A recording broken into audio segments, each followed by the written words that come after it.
প্রায় 2 বছর পর হঠাৎ করে তনয়া আর অঙ্ক টিচার মানে আয়াতকে দেখল। দেখে পুরো হা হয়ে গেল। কখনো ভাবিনি কলেজে উঠে প্রথম দিন প্রথম ক্লাসে এভাবে আয়াত স্যারকে দেখতে পাবে। তনয়া এবার ইন্টার প্রথম বর্ষে। আয়াতকে দেখার সাথে সাথে তনয়ার হাতটা নিজের বাম গালে চলে গেল। 2 বছর আগে জ্বরের দাগ বা ব্যথা কোনোটাই এখন নেই, কিন্তু মনের মধ্যে জ্বরের দাগ বা ব্যথা ঠিকই রয়ে গেছে, কিছুটা লজ্জার, কিছুটা ভয়ের ব্যথা। তাই নিজের অজান্তেই হাতটা গালে চলে গেল। আয়াতও যে তনয়াকে দেখে খুব কম অবাক হয়েছে তা কিন্তু না। তনয়ার মতো আয়াতের চোখে মুখেও বিস্ময়। আয়াতের 2 বছর আগের ঘটনা মনে পড়ে গেল। আয়াত কখনোই ভাবেনি তনয়াকে আবার দেখতে পাবে। কয়েক মাস আগে আয়াতে কলেজে জয়েন করেছে অঙ্ক টিচার হিসেবে। আয়াত তনয়ার দিকে তাকিয়ে দেখে পাগলি মেয়েটা নিজের গালে হাত দিয়ে রেখেছে। সেটা দেখে আয়াত নিজের অজান্তেই হেসে ফেলল। তনয়া আয়াতের হাসিটা দেখে বুঝতে বাকি রইল না আয়াত কেন হাসছে। তবুও তনয়া এক ধ্যানে আয়াতের দিকে তাকিয়ে রইল। আয়াত সবার সাথে কথা বলতে বলতে তনয়ার কাছে এসে বলল, কি ব্যাপার, তুমি গালে হাত দিয়ে আছো কেন? মানে? কি বললা ঠিক শুনি নাই, জোরে বলো। কিছু না স্যার। তাহলে গালে হাত দিয়ে আছো কেন? দাঁতে ব্যথা করছে নাকি? না স্যার, এমনিতেই গালে চুলকাচ্ছিল। ও, তো এবার পড়ায় মনোনিবেশ করি। সো স্টুডেন্ট, আজ আপনাদের কলেজে প্রথম ক্লাস। কলেজের প্রথম দিন খুব সুন্দর হওয়া চাই, কারণ এই দিনটা সারা জীবন মনের পাতায় স্মৃতি হয়ে রেখে যায়। অবশ্য অনেকের শকিং বিষয় হয়েও মনের পাতায় স্মৃতি হয়ে রয়ে যায়। তনয় বুঝতে পারছে কথাটা আয়াত ওকে খোঁচা দিয়ে বলেছে, তাই মনে মনে বলছে, বেটা বজ্জাতের হাড্ডি, কাটা গায়ে নুনের ছিটা দিচ্ছিস। কই বাত নেই, আমিও সুযোগ পাবো, তখন কড়ায় গন্ডায় বুঝিয়ে দিব তনয়া কি জিনিস।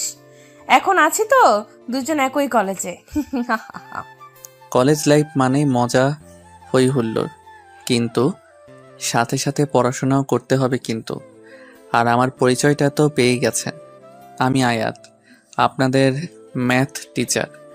আজ তো প্রথম ক্লাস, তাই বেশি বকবক করব না, কারণ আমি জানি এটা আপনাদের অসহ্য লাগবে। আরে, আমার নিজেরই তো টিচারদের বকবক শুনতে ইচ্ছা করে না, তো আপনাদের কি বলবো? আয়াতের কথায় ক্লাসের সবাই হেসে দিল। এর মধ্যে একজন ছাত্র বলল, স্যার, কিছু মনে না করলে একটা কথা বলি। হ্যাঁ বলো, কিন্তু তার আগে তোমার নাম বলো। ফাহাদ। ওকে ফাহাদ, বলো কি বলবে। স্যার, আপনাকে দেখে টিচার মনে হয় না, আচ্ছা, তো কি মনে হয়? স্টুডেন্টের মতো লাগে। আসলে আমি প্রফেশনাল টিচার না, আমি এবার মাস্টার্স করতেছি। তাহলে শিক্ষকতা কেন? আসলে আমার এটা ভালো লাগে। এটা তো একটা প্রাইভেট কলেজ, আর কলেজের প্রিন্সিপাল আমার আঙ্কেল। তিনি বললেন যে যাতে কলেজে এসে প্র্যাকটিস করি, এতে আমার পিছনের পড়াটা চর্চা থাকবে, নিজের সময়ও কাটবে। কুল স্যার। তা কতদিন প্র্যাকটিস করবেন স্যার? এই বছর 2, গল্প আর ইন্ট্রোডাকশন তো অনেক হলো, এখন একটু পড়াশোনা করি। তারপর আয়াত সামান্য কিছু পড়ালো। পুরো ক্লাসে তনয়া বারবার আয়াতের দিকে তাকালো। যখন আয়াতের চোখে চোখ পড়তো, চোখ নামিয়ে নিত। কলেজ ছুটি আজ তাড়াতাড়ি হলো, তাই তনয়া তাড়াতাড়ি বাড়ি চলে গেল। বাড়ি গিয়ে তনয়া সোজা নিজের রুমে গিয়ে শুয়ে পড়ল। তনয়া শুয়ে শুয়ে ভাবছে ঠিক কিভাবে কি পৃথিবীটা সত্যিই গোল। এখানে হারিয়ে যেতে চাইলে ঘুরে ফিরে ঠিক একই জায়গায় চলে আসতে হয়। কখনো ভাবিনি আয়াত স্যারের সাথে আবার দেখা হবে। যদিও চাইলে দেখা করতে পারা যেত, কিন্তু আমি নিজে থেকেই তা চাইনি। তাকে দেখলে ভয়ের থেকে বেশি লজ্জা লাগে। যে আজব কাণ্ড করেছিলাম তাতে লজ্জা হবারই তো কথা। চলুন ঘুরে আসি 2 বছর আগে। তখন তনয়া কেবল নবম শ্রেণীতে উঠেছে। বিজ্ঞান বিভাগের ছাত্রী তনয়া, সে কারণে দুটো ম্যাথ, সাধারণ গণিত আর উচ্চতর গণিত।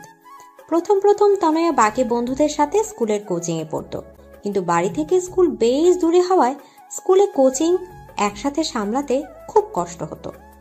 তনয়ার বাবা সেটা খেয়াল করলেন, একমাত্র মেয়ে বলে কথা।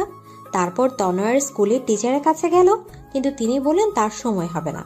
অবশেষে তনয়ার বাবা তার বন্ধুর ছেলে মানে আয়াতকে বলল যাতে তনয়াকে পড়ায়। আয়াত তখন অনার্স 2য় বর্ষে পড়ে অঙ্ক নিয়ে। আয়াত অঙ্কে ভীষণ ভালো। প্রথমে আয়াত পড়াতে রাজি হয়নি, কারণ আয়াতের অবস্থা খুবই ভালো, প্রাইভেট পড়ানোর কোনো দরকার নাই। কিন্তু তারপর যখন আয়াতের বাবা পড়াতে বললেন, তখন আর না করতে পারলো না। প্রথম যেদিন আয়াত তনয়াকে পড়াতে গেল, তনয়া তো আয়াতকে দেখে পুরো ক্রাশ, কারণ আয়াত দেখতে একেবারে চকলেট বয়। তনয়া হা হয়ে আয়াতের দিকে তাকিয়ে রইল। তুমি কি তনয়া? জি, আসসালামু আলাইকুম। কেমন আছেন স্যার? ওয়ালাইকুম আসসালাম। ভালো, তুমি? খুব ভালো স্যার। আপনাকে দেখে স্যার স্যার লাগে না। আচ্ছা, তাহলে কেমন কেমন লাগে? থাক, বললে মাইন্ড করবেন, বলার দরকার নাই। বলো, মাইন্ড করব না। আপনাকে একদম চকলেট বয় লাগে। আচ্ছা, তাহলে তোমাকেও তো চকলেট গার্ল লাগে, কারণ তুমিও খুব কিউট। আয়াত কথাটা এমনি বলল, কিন্তু তনয়ার মনের মধ্যে তো 1 কেজি লাড্ডু ফুটলো। আচ্ছা, তাহলে পড়া শুরু করি। ওকে। আয়াত সপ্তাহে 3 দিন তনয়াকে পড়াতো। আয়াত যখন তনয়াকে পড়াতো, তখন তনয়া প্রায় আয়াতের দিকে তাকিয়ে থাকতো। আয়াতের চোখে চোখ পড়লে নামিয়ে নিত। ব্যাপারটা আয়াত খেয়াল করলেও তনয়ার ছেলে মানুষই ভেবে ইগনোর করতো। কিন্তু তারপরও আয়াতের খুব অস্বস্তি লাগলো। তনয়া অনেক ছেলে মানুষই করতো। আয়াত মাঝে মাঝে বকা দিলেও তনয়ার ছেলে মানুষিটা ওর খুব ভালো লাগতো। কিন্তু আয়াত কখনো তনয়াকে সেই নজরে দেখেনি। ধীরে ধীরে তনয়ার কিশোরী মনটায় ভালোবাসার একটা ছোট্ট ফুল ফোটে, আর সে ফুলটার নাম দেয় আয়াত। আয়াত তনয়ার হাব ভাব দেখে কিছুটা আঁচ করতে পারত, তাই ভাবলো তনয়াকে ইনডিরেক্টলি বুঝাতে হবে, কারণ এই বয়সে এই ধরনের কিছু হওয়াটা নর্মাল, কারণ বয়সটাই খারাপ। বেশি কিছু বললে ব্যাপারটা উল্টো হয়ে যেতে পারে, তাই অনেক ভেবে চিনতে তনয়াকে বলল। তনয়া, তোমাকে কিছু কথা বলি। হ্যাঁ স্যার, বলেন। জানো তনয়া, মানুষের জীবনের সব থেকে খারাপ বয়স কোনটা? না তো, কোনটা স্যার? 13 থেকে 18 বছর বয়সটা। কেন স্যার? এই সময় মানুষ ছেলেবেলা আর ম্যাচিওর বয়সের মাঝামাঝি থাকে। এই বয়সে খারাপ জিনিসটা ভালো আর ভালো জিনিসটাকে খারাপ মনে হয়। এই বয়সের কিশোর কিশোরীদের শিক্ষণীয় কথা অসহ্য লাগে। এই বয়সে খারাপ জিনিসটা উপরের চাকচিক্য দেখে তার প্রতি আকৃষ্ট হয়ে ভুল করে, কিন্তু যখন বুঝতে পারে ভুল করছে, তখন করার মতো আর কিছু থাকে না। যে এই বয়সের ভ্রম থেকে নিজেকে বাঁচাতে পারবে, তার জীবনটা অনেক সুন্দর হবে।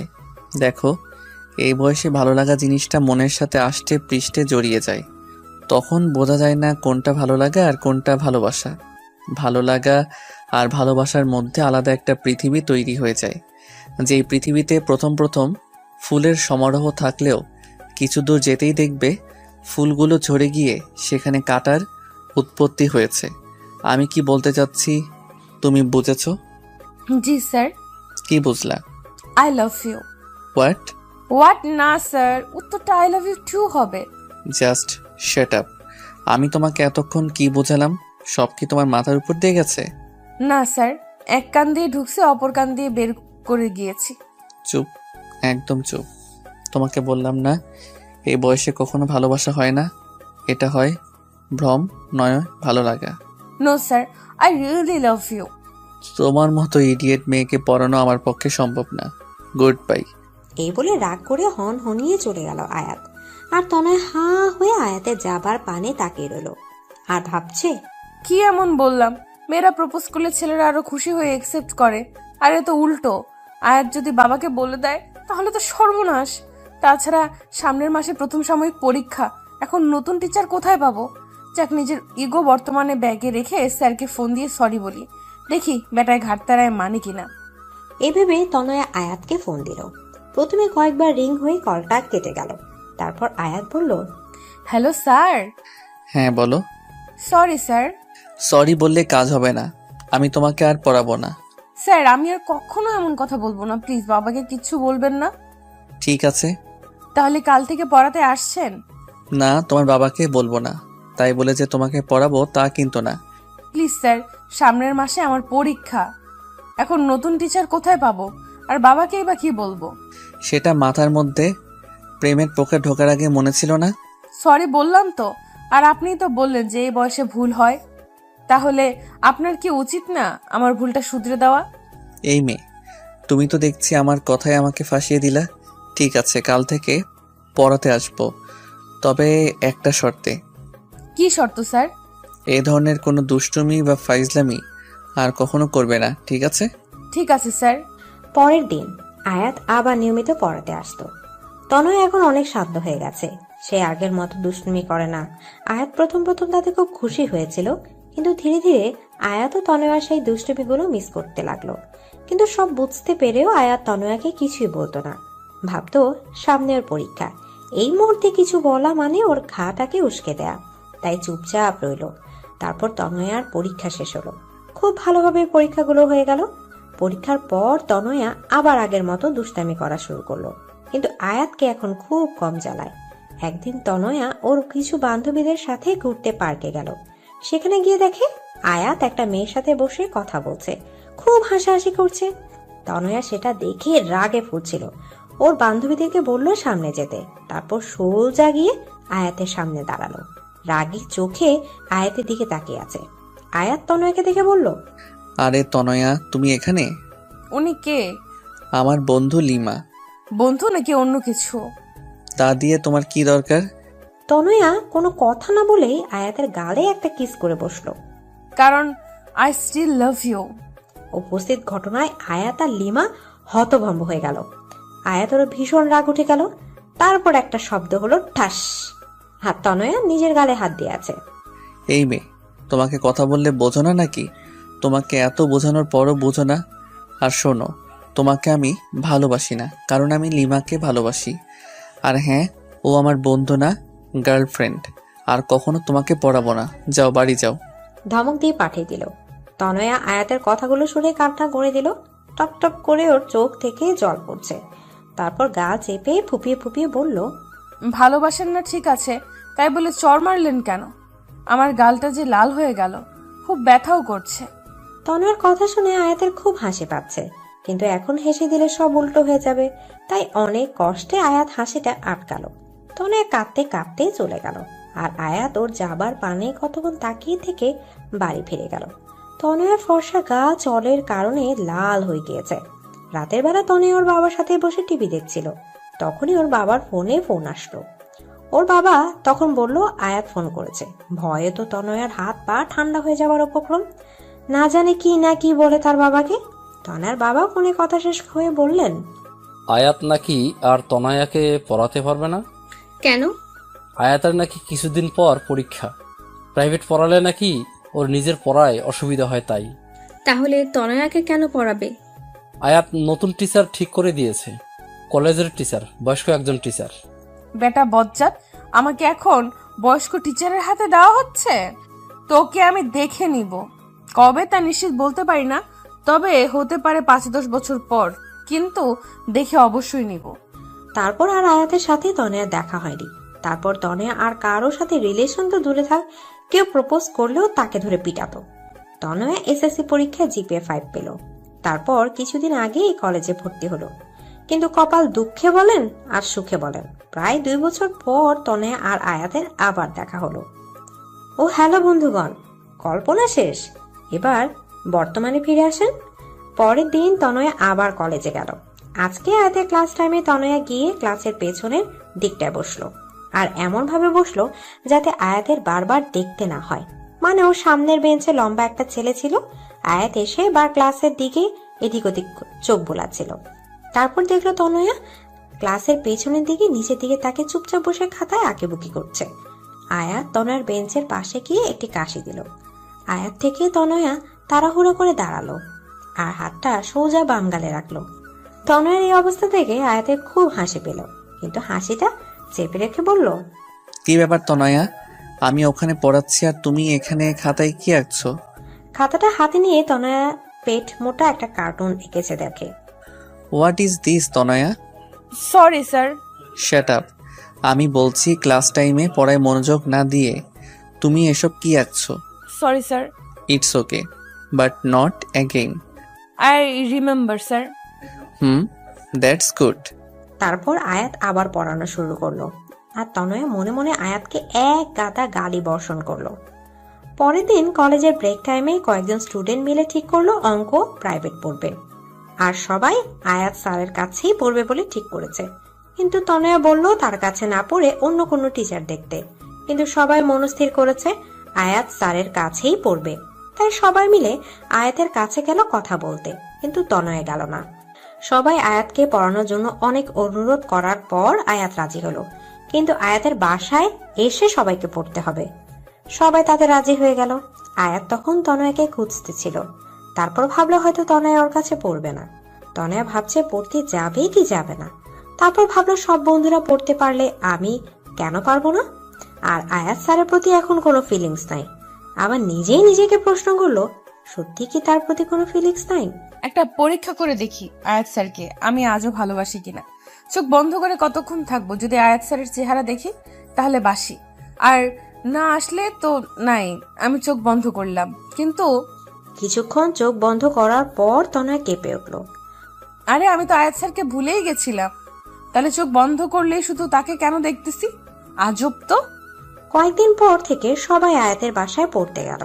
সবাই আয়াতের বাসায় ঢুকে পড়লো, কিন্তু তনয়া ভিতরে যাবে কি যাবে না তা নিয়ে চিন্তা করছে। এর মধ্যে আয়াত দরজার সামনে এসে দাঁড়ালো। ভিতরে এলে তোমাকে খেয়ে ফেলবো না। আয়াতকে দেখলেই বাম গালে হাত দিয়ে তনয়ের এখন অভ্যাসে পরিণত হয়েছে। ভিতরে ঢুকে তনয়া দেখলো আয়াতের বাড়িটা বেশ সুন্দর করে সাজানো। একজন বলল, স্যার আপনি কি এখানে একা থাকেন? আরে না, বাবা মা মাসখানের জন্য গ্রামে গেছে, কিছুদিন পরই চলে আসবে। তোমরা পাশের রুমে যাও, সেখানেই সবাইকে পড়াই। সবাই আয়াতের বাসায় এসে তারপর বসে পড়ে, যে যার মতো গল্প করে, কিন্তু তনয়া চুপচাপ বসে বইয়ের দিকে তাকিয়ে থাকে। ইদানিং আয়াত খেয়াল করেছে তনয়া সে আগের তনয়া নাই। আগে সে দুষ্টুমি চাঞ্চল্য তার মাঝে আর নেই, একদম শান্ত প্রকৃতির। আয়াত তনয়ার এই রূপটা একদম পছন্দ করে না। প্রায় 4 মাস হয়ে গেছে আয়াত এখনো তনয়াকে দুষ্টুমি করতে দেখে না। কেমন যেন হয়ে গেছে, ঠিক যেমন পানির অভাবে একটি ফুল নেতিয়ে যায়, তনয়া ঠিক তেমনি নেতিয়ে গেছে। আয়াতের মনে হচ্ছে কোথাও না কোথাও ওর জন্য ওই নিজেই দায়ী। তাই আয়াত ঠিক করলো তনয়ের সাথে সরাসরি কথা বলবে। তনয়া শোনো। তনয়া তখন কলেজ শেষ করে বাড়ি যাচ্ছিল। আয়াতের ডাকে পেছনে ফিরল। আমাকে ডাকতেছেন স্যার? হ্যাঁ, তোমার সাথে আমার কিছু কথা আছে। হ্যাঁ বলুন স্যার। এখানে না, তুমি আজকে আমাদের বাসায় সবার যাবার আধা ঘন্টা আগে যাবে, যদি তুমি ফ্রি থাকো। কিন্তু স্যার। ভয় নেই, বাসায় বাবা মা সবাই আছে। বিশ্বাস না হলে আমাদের বাসার টেলিফোনে বা তোমার বাবাকে দিয়ে ফোন করিয়ে কনফার্ম হতে পারো। কি যে বলেন স্যার, আমি আপনাকে অনেক বিশ্বাস করি। ধন্যবাদ। বিকেলে কথা মতো তনয় অনেক আগে পড়তে গেল। দরজায় ডোরবেল বাজালো। দরজা আয়াতের মা খুলল। তাকে দেখে তনয়া সালাম দিলেন। আসসালামু আলাইকুম আন্টি। ওয়ালাইকুম আসসালাম। আরে তনয়া, তুমি কেমন আছো? জি আন্টি, ভালো। আপনি? খুব ভালো, ভিতরে আসো। আন্টি স্যার কোথায়? ওর রুমে। তুমি বসো, আমি ওকে নিচে পাঠিয়ে দিতেছি। আয়াত নিচে এসে তনয়ের পাশে বসলো। স্যার কি যেন বলতে চাইছিলেন? তনয়া, তোমার কি কিছু হয়েছে? না তো স্যার। কিন্তু কেন? না, তুমি সেই আগের তনোয়া আর নাই। কেন স্যার, আপনার এমন কেন মনে হলো? 2 বছর আগে যখন তোমাকে পড়াতাম, তখন তোমার মাঝে অন্যরকম একটা চাঞ্চল্য, দুরন্তপনা আর দুষ্টুমি ছিল, কিন্তু এখন সেটা তোমার মাঝে নেই। মনে হচ্ছে তুমি সেই তনয়াকে নিজের ভিতর বন্দি করে উপরে একটা মুখোশ পরে আছো। মনে হচ্ছে নিজেকে লুকাতে চাইছো কোথাও। এটার জন্য আমি দায়ী নই তো? না স্যার, সেরকম কিছু না। আপনি প্লিজ নিজেকে দায়ী করবেন না। আর স্যার, আপনি তো আমাকে বলেছিলেন ছেলে মানুষই সবসময় চলে না। আমি তাই ফলো করছি। নিজের ছেলে মানুষটাকে ছেড়ে বুঝদার হবার চেষ্টা করছি। বুঝলাম তুই ম্যাচিওর হবার চেষ্টা করতেছো, কিন্তু তুমি কি খেয়াল করেছো বেশি বড় মানুষই দেখাতে গিয়ে তুমি নিজেকে হারিয়ে ফেলেছো? ঠিক জানি না। তাহলে জানার চেষ্টা করো। এভাবে নিজের থেকে যদি দূরে চলে যাও তবে খুশি থাকতে পারবে না। দেখো তনয়া, সবার একটা অতীত থাকবেই। সে তুলনায় তোমার অতীতটা নেহাত ছেলে মানুষই, কিন্তু তবু সেটা মনের মাঝে দাগ কেটে যায়। তারপরও অতীতটাকে বলে থাকাই ভালো নয় কি? কি বললাম বুঝলা কিছু? স্যার। তাহলে আবার আগের তনয়া হয়ে যাও, কেমন? তবে হ্যাঁ, দুষ্টুমির পরিমাণ কিন্তু আগের মতো রেখো না, কারণ আমি জানি তনয়ের দুষ্টুমি অন্যদের উপর কতটা ভারী পড়ে। কিন্তু স্যার, আমি আবার আগের তনয়া কিভাবে হব? সেটাও কি আমি বলে দিব? প্রশ্ন যখন আপনি তুলেছেন, উত্তরও আপনাকেই দিতে হবে, বুঝলেন? ওকে ওকে, প্রথমে নিজের মাথার মধ্যে বড় হবার যে চিন্তাগুলো আছে না, সেগুলো ঝেড়ে ফেলে দাও। তারপর আয়নার সামনে দাঁড়িয়ে নিজেকে দেখো, নিজের দুষ্টুমিগুলো নিয়ে ভাবো আর দুষ্টুমি করো। অনেক অনেক ধন্যবাদ স্যার। আর এই ম্যাচিওর হওয়ার চক্করে আমিও হাঁপিয়ে উঠেছিলাম। যাক বাবা, হাঁপ ছেড়ে বাঁচলাম। এর মধ্যে আয়াতের মা নাস্তা নিয়ে আসলেন। আন্টি, এগুলোর কি দরকার ছিল? চুপ, একদম চুপ। এতদিন ধরে আমাদের বাসায় পড়তে আসিস, অথচ তোর এতটুকু যত্ন করতে পারি না। আসলে এতগুলো ছেলে মেয়ের মধ্যে তোকে আলাদা করে দেখলে ওদের খারাপ লাগতে পারে, তাই। কিন্তু শত হলেও তুই তো নিজেদের মেয়ে। মানে? মানে তুই আয়াতের বাবার বন্ধুর মেয়ে। তোর বাবার সাথে কত বছরের পরিচয়। আর তোর বাবা মা তো প্রায় আমাদের বাসায় আসে, কিন্তু তোকে কখনো নিয়ে আসেনি। সব সময় কোনো না কোনো বাহানা বানিয়ে দিত। নে, এবার চুপচাপ খাওয়া। তনয়া দেখলো 2 বাটি আইসক্রিম, বাকিগুলো রেখে সেটাই নিল। আয়াত আইসক্রিমের অন্য বাটিটা নিতে যাবে, এর মধ্যে তনয়া বলল, একদম হাত দিবেন না। কেন? ওখানে বাকি যে খাবার রাখা আছে সেটা খান। আমার আইসক্রিমের দিকে একদম নজর দিবেন না। আন্টি ওটা আমাকে দিয়েছে। 2 বাটি সব একা খাবে? হ্যাঁ তো, 10 বাটি আইসক্রিমও আমার কিচ্ছু হবে না। যান আন্টির কাছে গিয়ে চেয়ে খান। হায়াত মুচকে এসে দেখলো পাগলি মেয়েটা বাচ্চাদের মতো আইসক্রিম খাচ্ছে, কিন্তু চোখ বন্ধ করে। তার মানে দুষ্টুমির শুরুটা আমাকে দিয়ে করলে? তারপর পড়াশোনা শেষ করে তনয়া বাড়ি গিয়ে আয়নার সামনে দাঁড়িয়ে বলল, কোন অতীতটা ভুলবো? পাশের বাসার টিয়াকে যে চুলকানির ওষুধ লাগিয়ে নাচিয়েছিলাম, নাকি ক্লাসের স্যারের বেঞ্চের নিচে চুইংগাম রেখে দিয়েছিলাম, নাকি পাশের বাসার আন্টির গাছের ফুল চুরির বিষয়টা? আরো অনেক আছে। ভাল লাগে না। কাল আবার স্যারকে জিজ্ঞেস করতে হবে। পরের দিন আবার আয়াতদের বাসায় গেল, কিন্তু আজ এখনো কেউ পড়তে আসেনি। কেন? ডোরবেল বাজালে আয়াত দরজা খুললো। তুমি আজ পড়তে আসলা কেন? কেন স্যার? আরে আমি তো তিন্নিকে ফোন করে বলেছি আজকে পড়াবো না, সবাইকে জানিয়ে দিতে। ও, তাহলে মনে হয় আমাকে জানাতে ভুলে গেছে। কেন পড়াবেন না? আসলে মায়ের শরীরটা একটু খারাপ, তাই। ও, তা আমি কি আন্টিকে দেখতে পারি? হ্যাঁ অবশ্যই, ভিতরে আসো। তনয়া ভেতরে গিয়ে আয়াতের মায়ের সাথে দেখা করে, তার অবস্থার কথা জানতে চাইলো। তারপর আয়াতকে বলল, স্যার, একটু কনফিউশন ছিল। হ্যাঁ বলো। শোনেন আন্টি, স্যার আমাকে কিছু অতীত ভুলে যেতে বলেছে, কিন্তু আমি ঠিক ভেবে পাচ্ছি না কোনটা ভুলবো আর কোনটা মনে রাখবো। তা অতীতগুলো কি আমাদের বলা যাবে? কেন বলা যাবে না?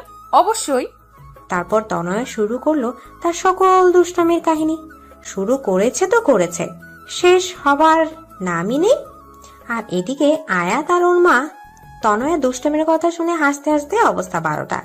তনয়া, এইসব কাজ তুমি করছো?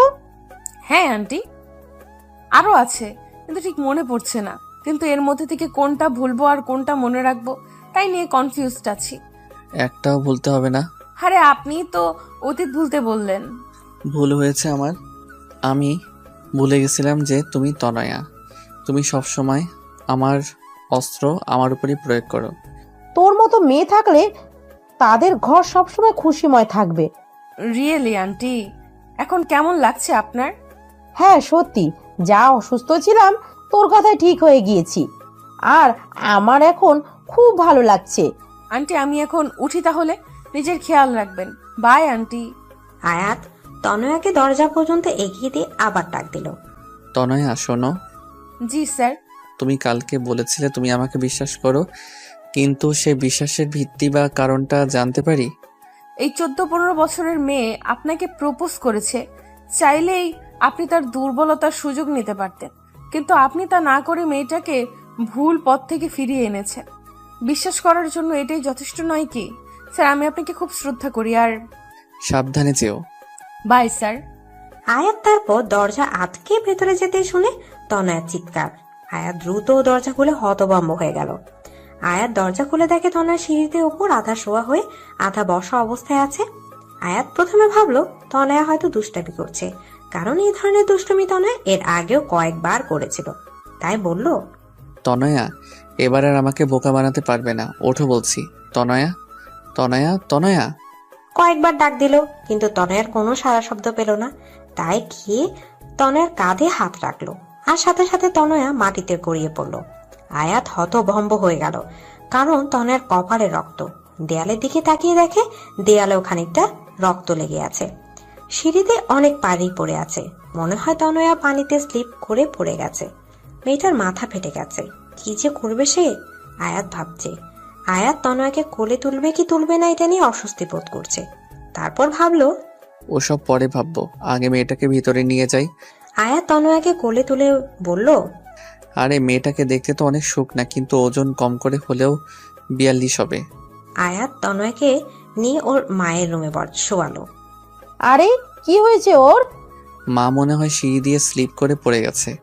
দেখো না, মেয়েটার মাথা ফেটে গেছে। তাড়াতাড়ি ডাক্তারকে ফোন কর। হ্যাঁ মা, করছি। তুমি ব্যস্ত হয়ে নিজের শরীর খারাপ করো না। আয়াত ডাক্তারকে ফোন করে তনয়ার মাথার রক্ত মুছে কিছুটা অ্যান্টিবায়োটিক ক্রিম লাগিয়ে দিল, যাতে তাৎক্ষণিকভাবে রক্তটা থেমে যায়। তারপর তনয়ার বাবা মাকে ফোন করে আসতে বলল। তনয়া তখনও অজ্ঞান। ওদের ফোন করার পর আয়াত তনয়ার চোখে মুখে পানির ঝাপটা দিল। তনয়া চোখ খুলে দেখে আয়াত আর আয়াতের মা ওর সামনে বসে আছে। এই মেয়ে পড়ে গেলা কিভাবে? কোন বেয়াক্কল যেন সিঁড়িতে পানি ফেলেছে। দেখেছি, কিন্তু কে সেটা জানি না। তাহলে তাড়াতাড়ি জানেন। তার অবস্থা আমি 12টা বাজাবো। মাথাটা প্রচন্ড ব্যথা করতেছে। আর কোথাও ব্যথা পাইছো? হ্যাঁ, পায়ে খুব ব্যথা করছে, মনে হয় মুচকে গেছে। আয়াত তনয়ার পা হাত দিয়ে দেখছে। স্যার কি করছেন? প্লিজ পায়ে হাত দিবেন না, আপনি আমার শিক্ষক। চুপ, একদম চুপ। কপাল ভালো ভাঙেনি, তবে মচকে গেছে। ডাক্তার এখনই চলে আসবে। কিছুক্ষণ পর ডাক্তার আর তনয়ার বাবা মা একসাথে এলো।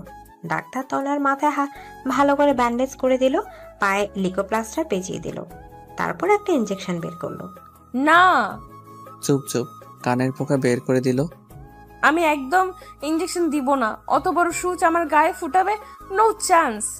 ঠিক আছে, দেওয়ার দরকার নাই। আচ্ছা তনয়, একটা কথা বলো তো, তোমার তো অনেক রকমের ফুল গাছ ছিল, এখন কি আছে নাকি? স্যার আপনার মনে আছে?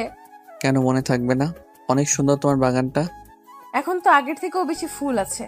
জানেন স্যার, 12 রকমের ক্যাকটাস গাছ আছে আমার। আচ্ছা, তা আমাকে কিছু ফুল গাছ দিবা? হ্যাঁ অবশ্যই স্যার। ডাক্তার হয়েছে? ডাক্তার বলে। তনয়া তাকে দেখে ডাক্তার ইনজেকশন দেওয়া শেষ। তনয়া বুঝলো আয়াত কেন ফুল গাছের প্রসঙ্গ তুলেছে। স্যার আপনি খুব বাজে। আমি জানি। ডাক্তার তারপর তনয়ের বাবা মা আয়াতের বাবা মায়ের সাথে কথা বলতে থাকে, আর আয়াত আর তনয় অনেক কথা বলল। তনয় দুষ্টুমি পড়া কথাগুলো শুনে আয়াত মুগ্ধ নয়নে তনয়ার দিকে তাকিয়ে থাকে। তনয়ের চোখে চোখ পড়লে আবার চোখ সরিয়ে নিত। এদিকে সন্ধ্যা পেরিয়ে গেল। আমাদের যে এখন উঠতে হবে। আরে থাক না আজকে। না রে, পরে একদিন। আজকে তনয়ের এই অবস্থা, তাই বাড়ি যাওয়াটাই বেটার। তাহলে আজকে উঠি। কিন্তু তনয়া তো হাঁটতে পারে না, ও 3 তলা থেকে কিভাবে নামবে? সমস্যা নাই, আয়াত নামিয়ে দিবে। তনয়ার বাবা মা সবাই নিচে নামছে, সাথে আয়াতের বাবা মাও। কি ম্যাডাম রেডি? কিসের জন্য? আয়াত কোনো কথা না বলে তনয়াকে কোলে তুলে নিল। তনয়া হতভম্ব হয়ে গেল, আর প্রথমবার আয়াতের স্পর্শ পেয়ে শিহরিত হয়ে উঠল। ওর শরীরে প্রত্যেকটি পশম দাঁড়িয়ে গেল। কোনো কথা যেন মুখ থেকে বের হচ্ছে না, চুপচাপ চোখ বন্ধ করে আছে। আর আয়াত ওকে নিয়ে নিচে নামছে। তনয়া শোনো, তোমার হাতটা আমার কাঁধে রাখলে ভালো হতো, তোমার যা ওজন। তনয়া রাগান্বিত চোখে আয়াতের দিকে তাকিয়ে হাতটা আয়াতের কাঁধে রাখলো, আর আয়াতের চোখের দিকে তাকাতে অজানা এক আবেশে হারিয়ে গেল। তনয়া মনে মনে বলল, আরেকটা চান্স নেব নাকি স্যারকে ভালোবাসার? সাথে চটার কথা মনে পড়লো, আর তনয়া হাতটা ওর বা গালে চলে গেল। আয়াত সেটা খেয়াল করে বলল, এই মেয়ে, তুমি আমাকে দেখলে সবসময় গালে হাত দাও কেন? এমন ভাব করছেন যেন কিছুই জানেন না। আয়াত তা দেখে হেসে দিল। তনয় দেখলো ওর নিচে নেমে প্রায় গাড়ির কাছে পৌঁছে গেল। তনয়ের বাড়িতে পৌঁছে দিয়ে আয়াত মনে মনে কি যেন ভেবে মুচকি হাসি দিল। তনয়েরা চলে গেল। সেদিন রাতে তনয় ভীষণ জ্বর আসলো। পরের 2 দিন তনয়কে ক্লাসে না দেখে আয়াত একেবারে অস্থির হয়ে গেছে। ফোনে অবশ্য খবর নিয়েছিল, তাই ভাবলো আজ তনয়াকে দেখতে যাবে। সেদিন বিকেলে আয়াত আর আয়াতের মা তনয়াদের বাড়ি গেল। প্রায় 2 বছর পর আয়াত তনয়াদের বাড়ি আসলো। বাড়ির চারপাশ তাকিয়ে মনে মনে বলছে, মেয়েটা সত্যি বলেছে, ওর ফুলের বাগানটা আগের থেকে অনেক বড় করেছে। নিজে যেরকম ফুলের মতো দেখতে, তেমনি তার ফুলের শখ। আয়াতকে দেখে তো তনয়ার মা খুব খুশি। আয়াত তাকে সালাম দিয়ে কুশলাদি বিনিময় করে বলল, আন্টি তনয়া কেমন আছে? আর বলো না, দুদিন জ্বরের কারণে ছোট বাচ্চাদের মতো জ্বালিয়েছে। আজ সারাদিনে কিছু খাওয়াতে পারিনি। দেখো এখনো খামটি মেরে শুয়ে আছে। আন্টি কিছু মনে না করলে আমি একবার চেষ্টা করে দেখতে পারি? আরে এতে মনে করার কি আছে? এই নাও খাবার। তনয়া রুমে আছে। আয়াত আস্তে করে রুমে ঢুকে দেখে তনয়া বাচ্চাদের মতো গুটিসুটি মেরে শুয়ে আছে। আয়াত তনয়ার রুমের দিকে তাকিয়ে হেসে দিল। বাচ্চাদের মতো সারা রুম কার্টুনে পিক টানালো। টম এন্ড জেরি থেকে শুরু করে রাপানজেল সবার পিক আছে। তনয়া, তনয়া, স্যার আপনি কেমন আছেন? আমি তো ভালো, বাট তুমি নিজের কি অবস্থা করেছো? স্যার আমি তো ঠিক আছি। হ্যাঁ, দেখেই বোঝা যাচ্ছে কতটা ঠিক আছো। এবার খাবারটা খেয়ে নাও। না, খাবার খেলেই আমার বমি পায়, আর খাবারগুলো খুব তেতো। খাবার না খেলে আরো বেশি দিন অসুস্থ থাকবে। থাক, তবুও খাবো না। তুমি কি 2 দিন তোমার বাগানে গেছিলা? না তো, কেন? আন্টি বলল তোমার অনেকগুলো গাছ চুরি হয়ে গেছে। কি? তাই তো বলি, খেয়ে তাড়াতাড়ি সুস্থ হয়ে গাছের খেয়াল রাখো। দিন তাড়াতাড়ি খাই, আমার গাছ। বলে মুখ ভার করে খাচ্ছে। আয়াত সেটা দেখে মুখ টিপে টিপে হাসছে। তনয়া আয়াতের মায়ের সাথে অনেকক্ষণ গল্প করলো। কিছুক্ষণ পর তারা চলে গেলেন। তনয়া সুস্থ হতে প্রায় 10 দিন সময় লাগলো। এই 10 দিন আয়াত ক্লাসে তেমন কোনো মনোযোগ দিতে পারলো না। তনয়াকে খুব মিস করছে, কিন্তু কেন সেটা সে নিজেও ভেবে পাচ্ছিল না। তনয়া এখন নিয়মিত কলেজে আসে। দিন চলে যাচ্ছে আর তনয়া আর আয়াতের সম্পর্কটা আগের থেকে অনেকটা কাছে এসেছে। খুব ভালো বন্ধু ভাব হয়ে গেছে দুজনার। তারপর তনয়ার প্রথম বর্ষের ফাইনাল পরীক্ষা শুরু হয়ে গেল, আর পরীক্ষা খুব ভালোভাবে হলো। একদিন তনয়া বন্ধুদের সাথে একটি রেস্টুরেন্টে গেল। সেখানে আয়াতের জিএফ লিমাকে দেখলো কার সাথে যেন কথা বলছে। তনয়া লিমাকে প্রথম দেখে চিনে ফেললো। তারপর মনে মনে বলছে, কি করে ভুলবো এই শয়তান্নিটাকে?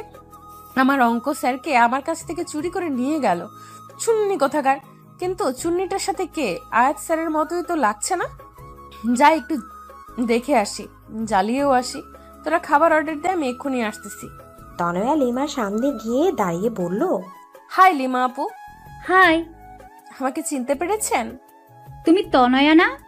জি আপু, কেমন আছেন? ভালো, তুমি? জি ভালো। তারপর তনয়া লিমার পাশে বসা লোক দিকে তাকালো। না, এ তো আয়াত স্যার নয়। তাহলে কে? একবার জানতে চাইবো? না থাক, যদি কিছু মনে করে আবার জিজ্ঞেস না করলে যে কনফিউশন থেকে যাবে। কি করি? তা এখানে কি করতে? বন্ধুদের সাথে। আচ্ছা আপু, আপনার সাথে এ কে? ইনি আমার। কথাটা বলতে যাবে এর মধ্যে লিমাকে কে যেন ফোন দিল। লিমা ফোনটা রিসিভ করেই বলল, হ্যাঁ আয়াত বল। আর কথা বলতে বলতে একটু দূরে চলে গেল। তনয়া বুঝলো ফোনটা আয়াত করেছে, তাই কিছু না বলে মন খারাপ করে বন্ধুদের কাছে এসে বসলো। মা ফোন করেছিল, এখনই বাসায় যেতে বললো। তোরা আড্ডা দে, আমি পরে একদিন তোদের সাথে আড্ডা দিব। রেস্টুরেন্ট থেকে বের হয়ে রিক্সা না নিয়ে সোজা হাঁটা ধরলো। আজ কেন যেন তনুর খুব কষ্ট হচ্ছে, মনে হচ্ছে বুকটা ফেটে যাবে, ভীষণ কান্না পাচ্ছে। কেন আমি আয়াত স্যারকে ভালোবাসলাম, আর কেনই বা এত কষ্ট হচ্ছে? এদিকে লিমার ফোনে কথা বলা শেষ হলে তনয়াকে খুঁজতে খুঁজতে ওর বন্ধুদের কাছে গিয়ে তনয়ার কথা জানতে চাইলো। তারপর ওকে না পেয়ে নেহার কাছ থেকে তনয়ার ফোন নাম্বার নেয় এবং লিমারটা নেহার কাছে দিয়ে আসে আর বলে অবশ্যই যেন ফোন করে। এদিকে তনয়া হাঁটতে হাঁটতে প্রায় বাড়ির কাছে চলে আসে। ওদের বাড়ি থেকে কিছু দূরে ছোট্ট একটা পার্ক, আর সেই পার্কে যেখানে দাঁড়িয়ে আয়াতকে চর মেরেছিল। এখানে বিকেলে অনেক ব্যায়াম করে, কেউ গল্প গুজব করে। তনয়া পার্কে ঢুকে নদীর ধারে একটি বেঞ্চে বসলো। কেন যেন খুব কান্না পাচ্ছে আর মনে মনে নিজে নিজে বলছে, স্যারের কাছে আমার ভালোবাসাটা নেহা ছেলে মানুষই ছাড়া আর কিছুই না, কিন্তু আমার কাছে কেন সেটা মনে হয় না? আমার ছেলে মানুষই মনের মধ্যে যে ছোট্ট একটা ভালোবাসার মতো হৃদয় আছে, সেটা কি স্যার দেখতে পায় না, নাকি বুঝতে পারে না? পারবেই বা কি করে? স্যার তো আমায় না, লিমাকে ভালোবাসে। এদিকে তনয়ার ফোনটা বেজেই চলেছে। ফোনে অচেনা নাম্বার দেখে রিসিভ করলো না, কিন্তু বারবার রিং হচ্ছে বলে তাই একবার রিসিভ করলো। এপাশ থেকে বলল, হ্যালো তনয়া, আমি লিমা। বলুন আপু। তনয়া তুমি কোথায়? পার্কে বসে আছি। কোন পার্কে? যে পার্কে বসে আপনার বয়ফ্রেন্ড আমাকে চড় মেরেছিল? ওখানেই বসো, আমি 10 মিনিটের মধ্যে আসছি। তনয় কিছু বলার আগে ফোনটা কেটে গেল। কিছুক্ষণের মধ্যেই লিমা চলে আসলো। হ্যাঁ আপু, বলেন কি বলবেন? তুমি কিছু না বলে চলে আসলা কেন? এমনিতেই ভালো লাগতেছিল না আপু। ভালো লাগতেছিল না নাকি আয়াত আমাকে ফোন করেছিল তাই? তেমন কিছু না। সুইটহার্ট, তোমার বয়সটা আমিও পেরিয়ে এসেছি, সো আমার কাছে লুকিয়ে লাভ নাই ডিয়ার। আচ্ছা, তুমি তখন জানতে চাইলে না আমার পাশের লোকটিকে? He is my husband. তাহলে আয়াত স্যার যে সেদিন বলল? ওটা আয়াত সেদিন তোমাকে শোনানোর জন্য বলেছিল, যাতে তুমি পাগলামি না করো। তাহলে তার সাথে আপনার কি সম্পর্ক? আয়াত আমার খালাতো ভাই। আমরা দুজন একই বয়সী, এক ক্লাসে পড়ি, যার কারণে আমরা খুব ভালো বন্ধু। শুধু বন্ধু, অন্য কিছু না, বুঝলা পাগলি মেয়ে? তাহলে আয়াত স্যার সেদিন মিথ্যা কথা কেন বলল? সেটা ঠিক। সেদিন তুমি যাবার পর আমি আয়াতকে একই প্রশ্ন করেছিলাম, আর ও বলেছিল ওর একটা অনেক বড় সমস্যা আছে, যার কারণে চাইলেও ও তোমার সাথে রিলেশনে জড়াতে পারবে না। কিন্তু একটা বিষয় কি জানো, যখনই আয়াতের সাথে কথা বলি, আয়াত যদি 10টা কথা বলে, তার 9টা কথায় তোমাকে নিয়ে বলে। তনয়া, এরকম ওরকম সেরকম আরো কত কথা, মনে হয় যেন তুমিও নিঃশ্বাসের সাথে মিশে গেছো। তাহলে আমাকে বলে না কেন? সেদিন আমি আয়াতকে বললাম যে আয়াত, তোর প্রত্যেকটা কথাই আমি তনয়ার জন্য গভীর ভালোবাসা অনুভব করি, আর যতদূর জানি তনয়াও তোকে পাগলের মতো ভালোবাসে। তাহলে তুই মেয়েটাকে বলে দে, মেয়েটাকে আর কষ্ট দিস না। আয়াত তখন কি বলল জানো? আয়াত বলল, সেটা সম্ভব না রে লিমু, তাহলে সব সম্পর্কগুলো অগোছালো হয়ে যাবে। আমি একটা সম্পর্কের জন্য অন্য কোনো ভাঙতে পারবো না। হ্যাঁ, আমি তনয়াকে। তারপর আর কিছু বলেনি। আমার জন্য কেন অন্য সম্পর্ক ভেঙে যাবে? আমি কি এতটা খারাপ? আর তার কি এমন সমস্যা যার কারণে আমার সাথে এমন করছে? সেটা আমি জানি না রে, অনেক জানার চেষ্টা করেছি, কিন্তু সববারই ব্যর্থ হয়েছি।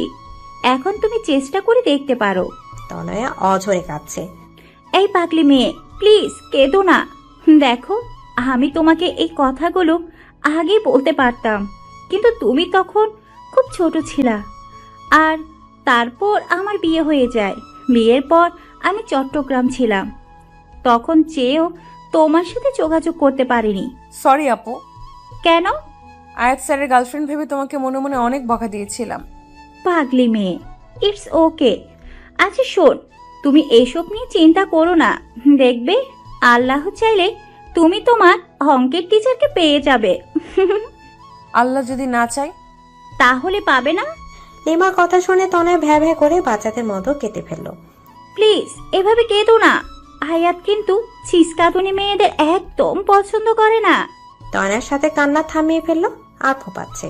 সেটা দেখে লিমা হেসে বলল, এই পিচ্চি মেয়েটার মনে তার অঙ্ক টিচার মানে আয়াতের জন্য এত ভালোবাসা লুকিয়ে আছে। আচ্ছা শোন, আয়াত 10 মিনিটের মধ্যে এখানে আসবে। কেন? আমি আসতে বলেছি। কেন? তুই সত্যি মাথা মোটা। আমি এখন চলে যাব, তারপর আয়াতকে ফোন করে বলে দেব জরুরি কাজে চলে গেছি, তখন তোরা গল্প করিস। তনয়া লজ্জা পেয়ে মাথা নিচু করে ফেলল।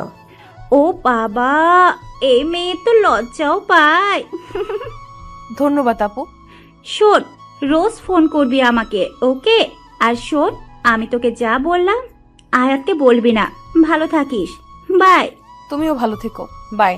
লিমা চলে গেল। তার কিছুক্ষণ পর আয়াত আসলো। আয়াত এসে লিমাকে না পেয়ে চলে যাবে এমন সময় দেখলো তনয়া চুপচাপ বসে কাঁদছে। তনয়া, তুমি এখানে? আয়াতকে দেখে তনয়ার আরো বেশি কান্না এসে গেল। তাই কোনো কিছু না ভেবে আয়াতকে জড়িয়ে ধরে কান্না করতে লাগলো। আয়াত কিছুটা অপ্রস্তুত হয়ে গেল ঘটনাটিতে, কিন্তু তনয়ার কান্না দেখে ওর বুকের ভেতর মোচড় দিয়ে উঠল। তারপর বলল, কি হয়েছে তনয়া? কেউ কিছু বলেছে? প্লিজ কিছু বলো। এভাবে কেঁদো না, প্লিজ কিছু বলো। তনয় কিছু বলছে না, শুধু আয়াতকে জড়িয়ে ধরে কান্না করছে। আয়াত ওর মাথায় হাত বুলিয়ে দিচ্ছে আর বলছে, প্লিজ কিছু তো বলো তনয়া।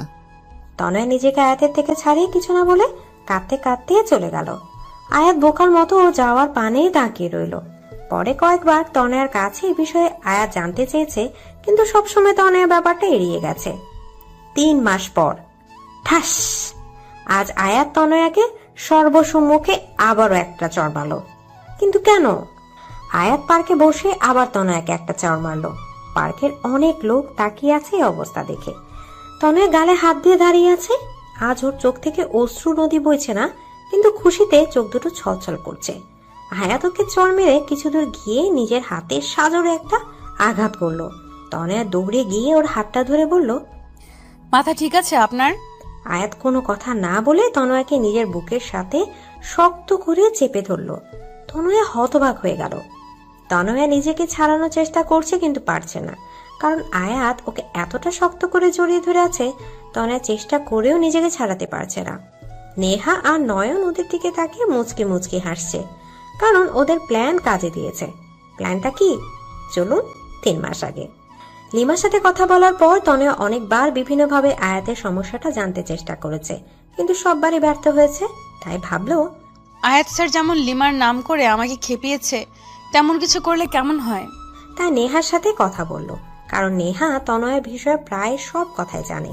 তাই নেহা বলল, সেটাই ঠিক হবে, তুই অন্য কারোর সাথে রিলেশন কর, শুনলে আয়াত স্যার ভীষণ হিংসা হবে। কিন্তু নকল বয়ফ্রেন্ড কোথায় পাবো?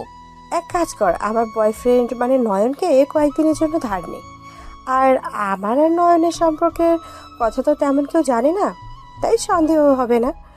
নয়নকে আমি বুঝিয়ে বলবো, শুধু দুইজন আয়াত স্যারের সামনে হেসে হেসে কথা বলবি, আর কিছু করবি না। কিন্তু নয়ন কিন্তু আমার, মনে রাখিস। চুপ।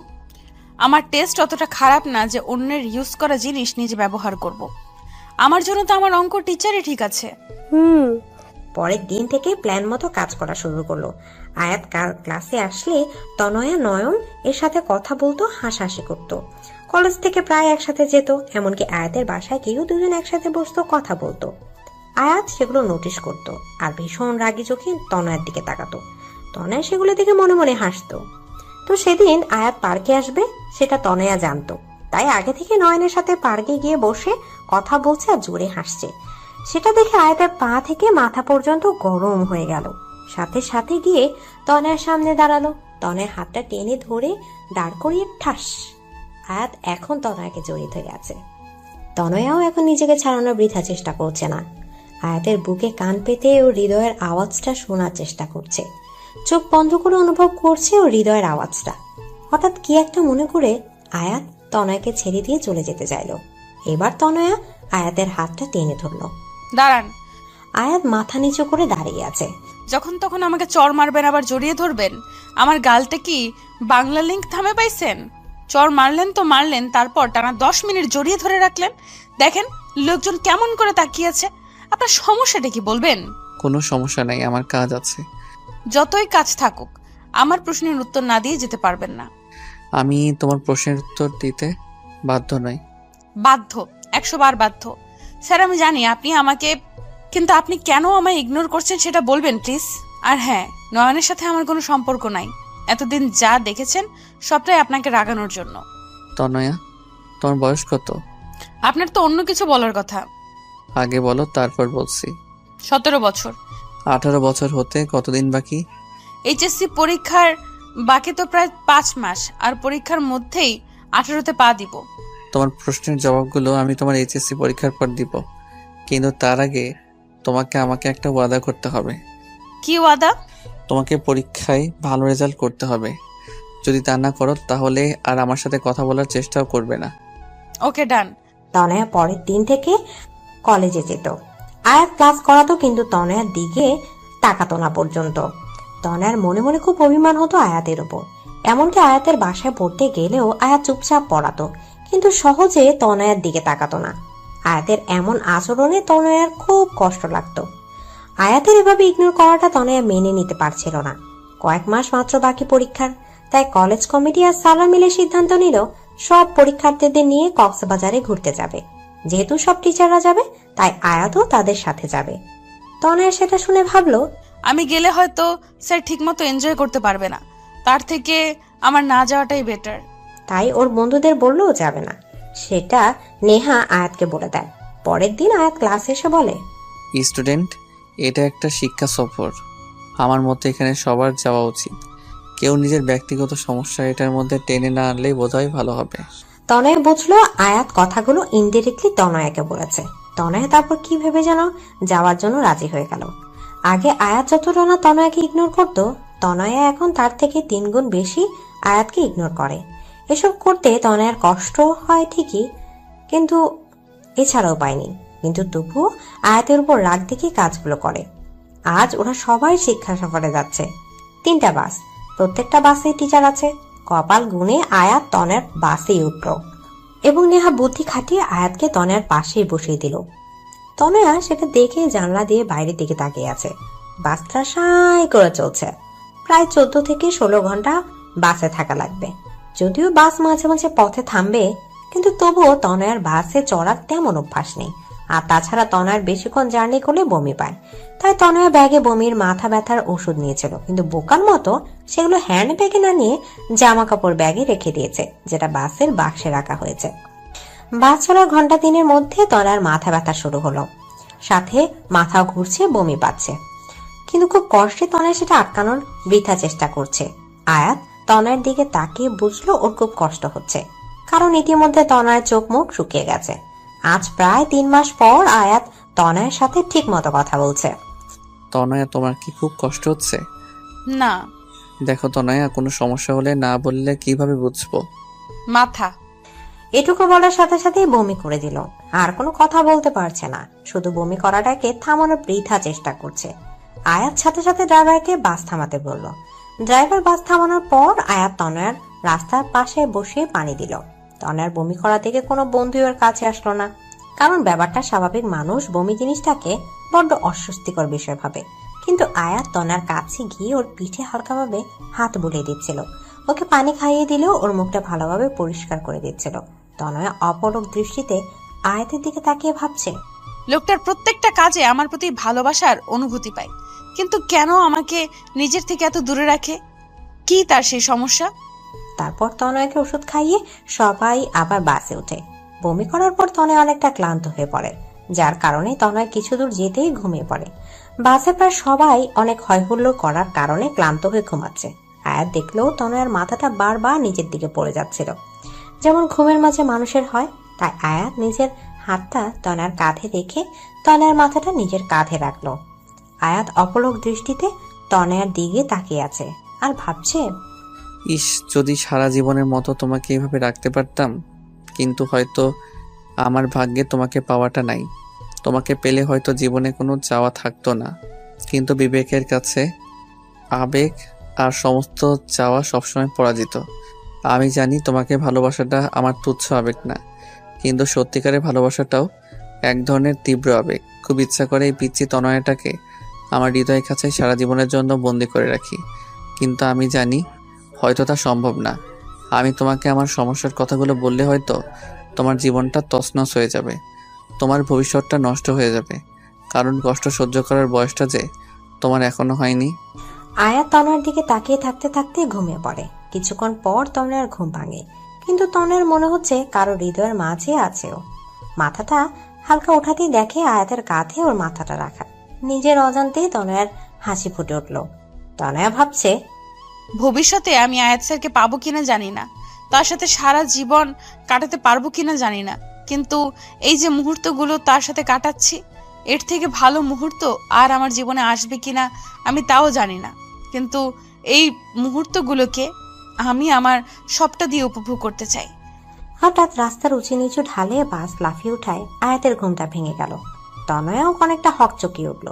তনয়া আয়াতের দিকে তাকিয়ে লজ্জা পেয়ে বাইরের দিকে তাকালো। তনয়া, তোমার এখন কেমন লাগছে? আগের থেকে অনেকটা বেটার স্যার। কিছু খাবে? না স্যার। এর মধ্যে বাস ঢাকা পৌঁছে গেল। ঢাকায় প্রায় ঘন্টাখানেক বাস থামলো। সবাই খাবার জন্য হোটেলে ঢুকলো। সবাই যে যার মতো খাচ্ছে, কিন্তু আয়াত তনয়াকে শুধু ভাত, করলা ভাজি আর ডাল দিল। আমি এগুলো খাবো না। সেটা বলে তো হবে না, এখনো অনেকটা পথ জার্নি করতে হবে। অন্য কিছু খেলে তুমি আবার বমি করবে। দেখো, তোমাকে সাপোর্ট করতে আমিও একই খাবার খাচ্ছি। প্লিজ খাও তনয়া, নয়তো তোমার শরীর আরো খারাপ লাগবে। তনয় আয়াতের কথা আর ফেলতে পারলো না, তাই কষ্ট হলো খাবারটা খেয়ে নিল। তারপর আয়াত ওকে বমির আর মাথা ব্যথার ওষুধ খাওয়ালো। ঢাকা থেকে কক্সবাজার পৌঁছাতে অনেক রাত হয়ে গেল। তনয় আর বমি করেনি, হোটেলে আগে থেকে বুকিং করা ছিল, তাই কোনো সমস্যা হলো না। যেহেতু রাত অনেক, সবাই খুব ক্লান্ত ছিল, তাই খেয়েই সবাই ঘুমিয়ে পড়লো। পরের দিন সকালে সবাই যে যার মতো বিচে ঘুরতে গেল। আয়াত আর তনয়ের আসার কথা শুনে লিমাও সেখানে আসলো, কারণ লিমা তো চট্টগ্রামে থাকে। লিমাকে আয়াত তনয়ের সাথে হওয়ার কথাটা খুলে বলল। কিন্তু আয়াত, তুই কি সত্যি ওকে ভালোবাসিস না? না। এই মিথ্যাটা না তুই অন্য কারোর কাছে বলিস, একেবারে ফ্লপ মার্কা অ্যাক্টিং। ওকে সারা জীবনের জন্য আমার করে পাওয়া মনে হয় আমার কপালে নেই রে। কি সমস্যা আয়াত, বল না প্লিজ। আয়াত, তোর আবার কোনো বড় ধরনের অসুখ করেনি তো? আরে না, সমস্যাটা তুই জানিস, হয়তো খেয়াল নেই। কি সেটা আয়াত? তুই তো আমার বড় ভাইয়া আয়ানের কথা জানিস। হ্যাঁ, সে একটা মেয়েকে ভালোবাসে, পালিয়ে বিয়ে করেছিল বলে তোর বাবা তার সাথে কোনো সম্পর্ক রাখেনি। হ্যাঁ, কিন্তু ভাইয়া ভালোবেসে বিয়ে করেছে বলে বাবা ততটা রাগ করেনি। আসলে বাবা তার বন্ধুর এক মেয়ের সাথে ভাইয়ার বিয়ে ঠিক করেছিল, কিন্তু ভাইয়া বাবাকে কিছু না বলে বিয়ে করায় বাবার বন্ধুর তাকে অনেক অপমান করেছিল। কিন্তু বাবা তার অপমানে অতটা কষ্ট পায় নাই যতটা ভাইয়া তার কাছে সত্যি লুকিয়েছে বলে পেয়েছে। বাবা আগেই বলেছে তিনি মিথ্যাকে ঘৃণা করেন, আর তাছাড়া বাবা সবসময় আমাদের সাথে বন্ধুসুলভ ছিল, কিন্তু তবু ভাইয়া বলেনি। তারপর থেকে বাবা ভাইয়ার সাথে কোনো সম্পর্ক রাখিনি। আমি অনেকবার চেষ্টা করেছি বাবাকে বোঝানোর, কিন্তু তিনি আমার কোনো কথাই শোনেননি। আসলে মানুষ একবার তীব্র কষ্ট পেলে তার মনটা পাথরের মতো হয়ে যায়, তখন শত আবেগ অনুভূতি তার মনকে ছুঁতে পারে না। বাবার ক্ষেত্রেও তাই হয়েছে। কিন্তু আয়াত, তোর ভাইয়ের ভালোবাসার সাথে তোর ভালোবাসার কি সম্পর্ক? হ্যাঁ, সেটাই বলছি। আচ্ছা লিমা, তুই কি জানিস তনয় আমাকে ঠিক কতদিন ধরে ভালোবাসে? হ্যাঁ, প্রায় 4 বছর। না, 3 বছর 8 মাস ধরে আমি তনয়ের চোখে আমার জন্য ভালোবাসা দেখেছি। কিন্তু জানিস আমি তনয়াকে ঠিক কতদিন ধরে ভালোবাসি? ঠিক কতদিন বলতে পারবো না, তবে তনয়া থেকে কম দিন। 4 বছর 13 দিন। তুই তনয়াকে আগে থেকে চিনতিস? হ্যাঁ, তনয়াকে আমি প্রথম দেখি আমার এক বন্ধু রবির বাসায়। আর প্রথম দেখায় তনয়ের উপর কেমন যেন একটা অনুভূতি কাজ করা শুরু করে দিয়েছিল। রবির ছোট বোনের জন্মদিন এসেছিল তনয়া, কারণ তনয়া রবির বোনের বান্ধবী। জানিস রবির ছোট বোন কে? কে? তনয়ের সবচেয়ে কাছের বান্ধবী নেহা। তারপর নেহার থেকে তনয়ের সম্বন্ধে সবকিছু জানি। সব জেনে দেখলাম তনয় আমার থেকে প্রায় 6 বছরের ছোট, আর এত ছোট বয়সী মেয়ের সাথে রিলেশন করাটা নেহাত বোকামি। আর তাছাড়া তনয়া তখন রিলেশনে জড়ালে ওর পড়ালেখায় ক্ষতি হতো, ওর ভবিষ্যৎ অন্ধকারের দিকে যেত। যাকে এতটা ভালোবেসে ফেলেছি তার ভবিষ্যৎ কিভাবে নষ্ট করি বলো? আর তাছাড়া দুটো মানুষ যখন রিলেশনে থাকে তখন একে অপরের মাঝে কিছুদিন পর শয়তানের তাড়নায় একটা আলাদা অনুভূতি তৈরি হয়। চুম্বকের বিপরীত মেরু যেমন একে অপরকে আকর্ষণ করে, ঠিক তেমনি প্রেমিক প্রেমিকের মধ্যেও এ আকর্ষণ কাজ করে। আর তখন তারা না চাইতেও নোংরামিতে জড়িয়ে পড়ে। আমি তো ছেলে, নোংরামি করে পার পেয়ে যেতাম, কিন্তু আমার তনয়া তো ছোট, ও হয়তো সমাজের প্যাঁচ বুঝতে না পেরে নিজের ক্ষতি করে বসতো। তাই সবসময় তনয়ের থেকে দূরে দূরে থেকে ওকে ভালোবেসেছি। কিন্তু উপরওয়ালা বোধহয় আমাদের নিয়ে খেলতে ভালোবাসে। আমি তনয়াকে পড়ানোর কথা শুনেই না করে দিলাম, কিন্তু বাবার কথা ফেলতে পারলাম না। কিন্তু তারপর তনয়াকে প্রথমবার পার্কে এই কারণে চড় মেরেছিলাম যে তনয়া যেন ভুল পথে পা না বাড়ায়। আমি হয়তো তনয়াকে পড়াতাম না, তাই অন্য কোনো ছেলে যাতে না পড়াই, তাই তনয়ের জন্য আমি টিচার ঠিক করে দিলাম। তনয়াকে স্কুলে কেউ প্রপোজ করার আগেই তাকে যেভাবেই হোক তনয়ের থেকে দূরে সরিয়ে দিতাম। তনয় হয়তো 2 বছরে আমাকে একবারও দেখেনি, কিন্তু 2 বছরের একটি দিনও আমি তনয়াকে না দেখে থাকিনি। তারপর হয়তো আমার ভাগ্যের জোরে তনয়া আমার কলেজে ভর্তি হলো। জানিস তখন আমি কতটা খুশি ছিলাম যে রোজ তনয়াকে দেখতে পাবো। রোজ রোজ ক্লাসের সবাইকে পড়ানোর বাহানায় বারবার তনয়াকে চোরের মতো দেখতাম। কিন্তু তার কিছুদিন পরই ভাইয়া ওই ঘটনাটা ঘটালো। তারপর তনয়া যখন সিঁড়ি দিয়ে পড়ে গিয়ে ব্যথা পেয়েছিল তখন ওর অবস্থা দেখে আমার প্রচণ্ড কষ্ট হতো। তনয়া সুস্থ হওয়ার পর কয়েক মাস খুব সুন্দর ছিল জানিস।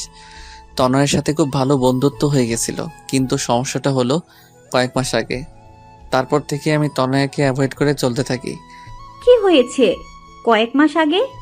কয়েক মাস আগে একদিন রাতে বাবা আমায় বলল, আয়াত, তোকে কিছু কথা বলবো, রাখবি? কেন রাখবো না বাবা, বলো কি বলবা। তোর ভাইয়া তো আমার কোনো কথা শুনেনি, আমার সম্মানের কথাও ভাবেনি, কিন্তু আমি তোকে সব থেকে বেশি ভরসা করি। তুই কি আমার বিশেষ রাখবি? আমি আমার বন্ধুর মেয়ের সাথে তোর বিয়ে ঠিক করে এসেছি। মেয়েটা বর্তমানে বাহিরে আছে, কয়েক মাস পরে দেশে আসবে, তার কিছুদিন পর তোর সাথে তার বিয়ে হবে। কিরে, তুই রাজি তো? নাকি তুইও আয়নের মতো কাউকে? আয়াত ওর বাবা কথা ভেবেই নিজের ভালোবাসার কথাটা লুকিয়ে বলল, না বাবা, তেমন কিছু না, তুমি যা ভালো বোঝো তাই করো, আমি তোমার বিশ্বাস কখনো ভাঙবো না। আমি জানতাম তুই এই কথাই বলবি। এই নে মেয়েটার ছবি, ফোন নাম্বার নিবি? তার দরকার নেই বাবা, তুমি যখন পছন্দ করেছো তখন ভালোই হবে। বাবার এই কথা শোনার পর থেকে আমি তনয়ের থেকে দূরে দূরে থাকতাম, কারণ যতই ওর কাছে যাব ততই ওর মায়ায় জড়িয়ে পড়ব। কিন্তু পাজি মেয়েটা আমায় খেপানোর জন্য নয়নের সাথে কথা বলা নাটক করলো, সেটা দেখে মাথা গরম হয়ে যায়। তারপর ওকে চর মেরেছিলাম, কিন্তু ওকে চর মারায় ও যতটা না ব্যথা পেয়েছে তার থেকে শতগুণ বেশি ব্যথা আমার হৃদয়ে লেগেছে। তাই তো নিজের ভালোবাসাটাকে আড়াল করতে না পেরে ওকে পাগলের মতো জড়িয়ে ধরে রেখেছিলাম। আমি যদি তনয়াকে সব কথা বলি, মেয়েটা পাগলের মতো হয়ে যাবে, লেখাপড়ার অবস্থা খুব খারাপ হয়ে যাবে। তাই তো ওকে বলেছি ওর পরীক্ষার পর ওকে সব সত্যিটা বলে দেব। কিন্তু আমি ভাবছি আমি যদি ওকে সত্যিটা বলি তাহলে তখন ওর অবস্থা কি হবে। এবার বুঝছো কি সমস্যা? গাদা, গদ্দপ, উল্লুক, বলদ, তোর মাথায় কমন সেন্স বলতে কিছু আছে? তুই তোর বাবার কোনো কথা না শুনে বোকার মতো ওয়াদা জড়িয়ে বসলি। আরে আগে আঙ্কেলের কথাটা শুনে তো নিতি। এখন কিছু করার নাই রে। হ্যাঁ, তা থাকবে কেমনে? করার পর তো তুই বন্ধ করে দিছস। আচ্ছা, মেয়েটার ছবি আছে এখন তোর কাছে? হ্যাঁ, আমার মোবাইলে মনে হয় আছে। দেখি। আয়াত মোবাইলটা বের করে অনেকক্ষণ খুঁজে ছবিটা লিমাকে দেখালো। এই চুন্নি, আরে তনয়া তো এর থেকে 1000 গুণ বেশি সুন্দর। তনয়ার সামনে তো এটা চা কম পানি লাগবে। আচ্ছা, মেয়েটার সাথে কথা বলেছিস? তোর মাথা ঠিক আছে না? তোর উপর যা রাগ হচ্ছে না, আমি যদি তনয়ার জায়গায় থাকতাম না তবে তোকে মেরে এই সমুদ্রে ফেলে দিতাম। জানিস, যখন বললি তোর বাবার বন্ধুর মেয়ে, এক মুহূর্তে মনে হয়েছিল হয়তো মেয়েটা তনয়া, কিন্তু সব ধারণা সবটা সঠিক হয় না রে। জানি, কিন্তু এখন আমার আর কিছু করার নাই। তা কিভাবে পারবি? এক নর্মাল আবাল ছেলে কোথাকার। এই বলে রাগ করে লিমাও চলে গেল। লিমার রাগ হওয়াটা অস্বাভাবিক কিছু না। আয়াত চুপচাপ ওখানে বালির উপর বসে সাগরের পানে অপলক দৃষ্টিতে তাকিয়ে আছে। আর চোখ থেকে টপটপ করে নোনা তরলগুলো ঝরে পড়ছে, যেগুলো আবার নোনা বালিগুলো নিজের বুকে ধারণ করে নিচ্ছে। তনয়া আয়াতের সামনে এসে কিছুক্ষণ দাঁড়িয়ে দেখছে কিভাবে আয়াতের চোখ থেকে জল ঝরছে। হঠাৎ তনয়া আয়াতের চোখের পানিটা ধরে ফেললো। আয়াত তনয়ার দিকে তাকালো। তনয়া বলল, জানেন স্যার, আমার মা বলেছিল ছেলেরা নাকি খুব বেশি কষ্ট না পেলে কাঁদে না, আর যদি কাঁদে তাহলে ছেলেদের চোখের জলগুলো নাকি মুক্তোর চেয়েও দামি হয়। আর আপনি এত দামি জিনিসগুলোকে এইভাবে অপচয় করছেন। মা আরো বলেছেন, যদি আমাদের মনে খুব বেশি কষ্ট লাগে তাহলে নিজের কাছের মানুষের কাউকে জড়িয়ে ধরে কাঁদলে নাকি কষ্ট কমে যায়। আপনিও আপনার কাছের কাউকে জড়িয়ে ধরে কাঁদুন, দেখবেন মন হালকা লাগবে। দাঁড়ান, আমি লিমা আপুকে ডেকে দিচ্ছি। এই বলে তনয়ার সামনে পা বাড়ানোর আগে আয়াত তনয়ার হাতটা টেনে ধরল। তনয় পেছনে ফিরে তাকানোর সাথে সাথে আয়াত তনয়াকে টান দিয়ে নিজের বুকের মাঝে চেপে ধরে। শক্ত করে তনয়াকে জড়িয়ে ধরে আয়াত কান্না করছে। তনয় কিছু হতভম্ব হয়ে গেল, কিন্তু আয়াতের এই অবস্থা থেকে কিছু বলল না, শুধু বলল, কি হয়েছে স্যার, আমাকে কি বলা যায়? আয়াত তনয়কে শক্ত করে জড়িয়ে ধরে আছে আর ভাবছে, আমি তোমাকে সারা জীবনের জন্য আমার বুকে রাখতে চাই, কিন্তু আমি জানি আমি হয়তো তোমাকে পাবো না। কিন্তু তবুও বেহায়া মনটা সবসময় তোমাকে আমার করে পেতে চাই। চলুন স্যার, কিছুক্ষণ সাগরের পানিতে পা ডুবিয়ে হাঁটি। সমুদ্রের বিশালতায় তাকিয়ে নিজের কষ্টগুলোকে সমুদ্রের ঢেউয়ের সাথে মিশিয়ে দেই, যাতে ঢেউ পাড়ে এসে আমাদের সকল কষ্টগুলোকে নিজের সাথে ভাসিয়ে নিয়ে গিয়ে সমুদ্রের বুকে মিলিয়ে দেয়। তারপর তনয়া আয়াতের হাত ধরে সমুদ্রের পাড়ে হাঁটতে লাগলো। আয়াত তাকিয়ে দেখছে তনয়াকে। তনয়ার চুলগুলো প্রবল বাতাসে বারবার ওর মুখে পড়ছে, আর তনয় সেগুলো বারবার সরানোর বৃথা চেষ্টা করছে। আয়াতের মন চাচ্ছে তনয়ের অবদ্ধ চুলগুলো নিজ হাতে ওর কানের পেছনে গুজে দিতে, আলতো করে তনয়ের গালটাকে ছুঁয়ে দিতে, ওর চোখের দিকে তাকিয়ে চোখের গভীরতা হারিয়ে যুগ যুগ কাটিয়ে দিতে, আর বারবার বলতে ইচ্ছা করে, I love you Tanaya, I love you lot. হঠাৎ ফোনে রিং এর শব্দে আয়াতের ভাবনা ছেদ পড়লো। হ্যাঁ লিমা বলো। সরি, তখন তোর উপর রাগ উঠে গেছিল, তাই তোকে যা তা বলে ফেলেছি। It's okay. শোন আয়াত, ভবিষ্যতে কি হবে তা হয়তো আমরা জানি না, কিন্তু বর্তমানটা তো আমরা নিজের মতো করে সাজাতে পারি। তোর জীবনে পরবর্তীতে কি হবে তা আল্লাহর উপর ছেড়ে দে, কিন্তু যে 2 দিন তুই এখানে আছিস তনয়ার সাথে ভালোভাবে কথা বল, ওর সাথে ভালো সময় কাটা। হতে পারে এই 2 দিন তোর জীবনের সবচেয়ে সুখের মুহূর্ত হয়ে স্মৃতির পাতায় রয়ে যাবে। পারলে আমার কথাটা রাখিস। বাই। লিমা ফোনটা কাটলে আয়াত ফোনটা পকেটে রেখে তনয়াকে বলল, তনয়া। হ্যাঁ বলুন স্যার। আচ্ছা তনয়া, যে 2 দিন আমরা এখানে থাকবো সেই 2 দিন কি আমরা বন্ধু হতে পারি? কেন নয়? থ্যাঙ্কস। তনয়া আয়াতকে ধাক্কা মেরে পানিতে ফেলে দিয়ে হাসছে। এটা কি করলে? কেন আমরা না এখন বন্ধু? আচ্ছা দাঁড়াও, তোমাকেও চোবাবো এখন। নো। সারাদিন দুজন অনেক মজা করলো। তারপর সন্ধ্যাবেলা দুজন হেঁটে হেঁটে হোটেলে ফিরছিল। তখন আয়াত হাঁটছে আর ভাবছে, যেদিন তনয় সত্যিটা জানবে ও ঠিক কিরকম রিয়াক্ট করবে তা ভেবে মনটা সমুদ্রে ওঠা অশান্ত ঝড়ের মতো উথাল পাথাল করছে। কক্সবাজারে যে 2 দিন ছিল সেই 2 দিন আয়াত আর তনয়া খুব সুন্দর সময় কাটিয়েছে। লিমার সাথে ওরা দুজন অনেক জায়গা ঘুরেছে। তনয়া আয়াতকে সুন্দর একটা শামুকের তাজমহল শোপিস গিফট করলো। আয়াত প্রথমে নিতে চায়নি, কিন্তু তনয়ের ছেলে মানুষের কাছে হার মানতে হলো। স্যার জানেন, তাজমহল হচ্ছে ভালোবাসার প্রতীক। আয়াত তনয়ার কথা কোনো উত্তর দিল না, শুধু তনয়াকে সুন্দর একটা ওড়না গিফট করলো। তনয়া ওড়নাটা পেয়ে ভীষণ খুশি। তনয়া মনে মনে ভাবছে হয়তো পরীক্ষার পর স্যারকে প্রপোজ করবে। কিন্তু তনয়া সত্যিটা কি জানলে হয়তো নিজের হুঁশই হারিয়ে ফেলবে। তারপর ওরা বাড়ি ফেরার দিনও তনয়া 3 বার বমি করে, আর তখন আয়াত ওকে ভীষণ কেয়ার করেছিল। বমি করার পর ক্লান্ত হয়ে তনয়া আয়াতের কাঁধে ঘুমিয়েছিল। তনয়া যখন আয়াতের কাঁধে মাথা দিয়ে ঘুমাচ্ছিল তখন গাড়ি চলার গতিতে তনয়ার মাথাটা বারবার নিচের দিকে পড়ে যাচ্ছিল বলে আয়াত তার একটা হাত দিয়ে তনয়ার মাথাটা ধরে রেখেছিল। আয়াত যখনই তনয়ার মুখের দিকে তাকায় তখনই অজানা এক প্রশান্তিতে আয়াতের বুকটা ভরে যায়। কেন যেন তনয়ার থেকে নিজের চোখ সরাতেই পারে না। তারপর নিজেকে বলে মিথ্যা স্বপ্ন দেখে কোনো লাভ নেই, কারণ মিথ্যা সব মানুষকে শুধু মিথ্যা আশা দেয় আর কষ্ট দেয়, এর বাইরে কিছুই দেয় না। তনয় কিছুটা পথ ঘুমিয়েছিল আর কিছুটা পথ ঘুমের অভিনয় করেছিল, কারণ ঘুম ভাঙলে যে আয়াত তার কাঁধটা সরিয়ে নিবে। তনয়া আয়াতের কাঁধে মাথা রেখে ভাবছিল, ইস, এভাবে যদি সারা জীবন ওর কাঁধে মাথা রেখে থাকতে পারতাম। জানি না কি লেখা আছে আমাদের ভাগ্যে, কিন্তু ভাগ্যে যাই লেখা থাকুক না কেন, সারা জীবন আমি আমার অঙ্ক টিচারকেই ভালোবাসবো। বরিশাল পৌঁছাতে পৌঁছাতে অনেক রাত হয়ে গেল। প্রায় সব মেয়েদেরই বাড়ির লোক এসে নিয়ে গেছে, কিন্তু তনয়ার বাবা সেদিন শহরে ছিল না। তাই তনয়ার মা আয়াতকে ফোন করে বলেছে ও যেন তনয়াকে বাড়ি পৌঁছে দেয়। তাই আয়াত তনয়াকে নিজের গাড়িতে করে তনয়াদের বাড়িতে দিকে যায়। এখন কেমন লাগছে তনয়া? জি মোটামুটি ভালো। তোমার কি জার্নি অ্যালার্জি আছে?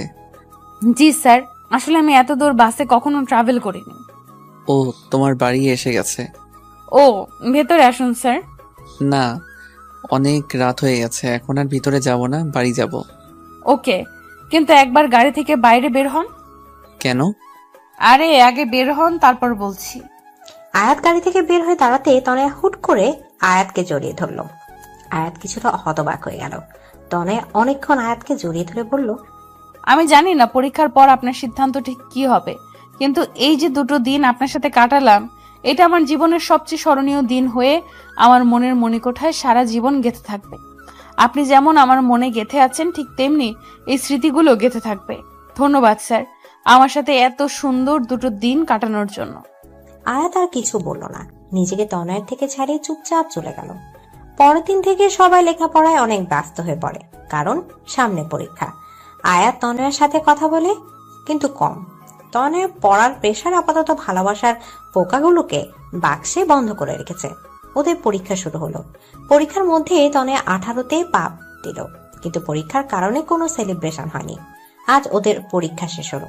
তনয়ের পরীক্ষা খুব ভালো হয়েছে, কারণ ও আয়াতকে প্রমিস করেছিল। পরীক্ষা শেষ হওয়ার পর তনয়া অধীর আগ্রহে আয়াতের ফোনের অপেক্ষা করতে লাগলো, কিন্তু প্রায় 1 মাস হয়ে গেছে, কিন্তু আয়াত ওকে দেখা করতে বলছে না। ফোনে তনয়ার সাথে কথা হলেও এই বিষয়টা আয়াত সব সময় এড়িয়ে যায়। এড়িয়ে যাবে না তো কি করবে? আয়াত তো তনয়ার মুখোমুখি হতেই ভয় করে, ঠিক কি বলবে ওকে। কিন্তু তনয়া আর অপেক্ষা করতে পারছে না, তাই সরাসরি আয়াতকে ফোন দিয়ে বলল, আপনি দেখা করবেন নাকি আমি আপনার বাসায় আসবো? না না, তার দরকার নেই। আসলে আমি তো এখন কিছু কাজে ঢাকা এসেছি, 2 সপ্তাহ পর আসতেছি। যেদিন আসবো তার পরের দিনই তোমার সাথে দেখা করব।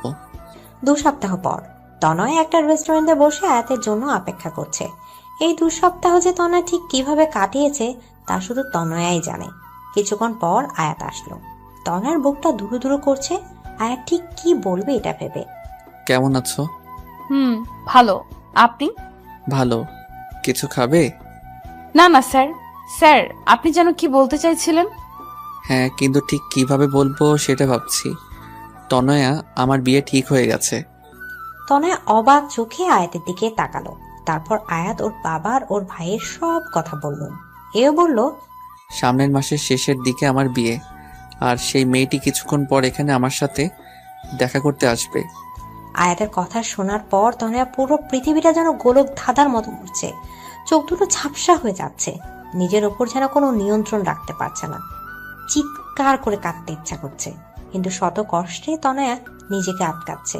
প্লিজ তনয়া, আমাকে মাফ করে দাও, আর প্লিজ নিজের উপর নিয়ন্ত্রণ রাখার চেষ্টা করো। আসলে আমি থাক স্যার, আপনার আমাকে কোনো এক্সপ্লেনেশন দেওয়ার দরকার নেই। আমি আপনাকে জানি। মেয়েটির নাম কি স্যার? আমি জানি না। কি বলেন? যার সাথে বিয়ে হবে তার নাম জানেন না? This is not fair sir. আচ্ছা, ভাবি কি এখন আসবে? আমি কি তাকে একবার দেখতে পারি? ভয় নাই, আমি আমার বিষয়ে কিচ্ছু বলবো না। তনয়া, আর ইউ ওকে? কেন? Yes sir, I am absolutely ওকে। আরে, আপনি আবার এটা ভাবছেন না তো যে আমি উল্টোপাল্টা কিছু করে ফেলবো? পাগল নাকি স্যার? আমি তনয়া, আর আমি এতটা সাহসী নই যে নিজের জাহান্নামের টিকিট নিজে কাটবো। তনয়ার এমন কথা শুনে আয়াতের মুখের ভাষা যেন হারিয়ে গেছে, কিছুই বলতে পারছে না। কিছুক্ষণের মধ্যে সেই মেয়েটা আসলো, এসে আয়াতকে বলল, are you Ayat? I am Abani. Yes, বসুন। উনি? হাই, আই এম তনয়া, আয়াত স্যারের স্টুডেন্ট। ও হাই। তো আপনি আমাদের ভাবি হবেন? আপনি জানেন আপনি অনেক লাকি, কারণ আপনি আয়াত স্যারকে নিজের জীবন সঙ্গী হিসেবে পাচ্ছেন। স্যার অনেক ভালো মানুষ। এখানে এসেছিলাম কিছু কাজের জন্য, কিন্তু স্যারকে দেখে তার সাথে একটু কথা বললাম। I hope you don't mind. No no. আচ্ছা, আমি তাহলে আসি, কিছু কাজ বাকি আছে। বাই ভাবি। By sir. তনয়া একটিবারের জন্য আয়াতের দিকে তাকালো না, শুধু সামনের দিকে তাকিয়ে হাঁটছে।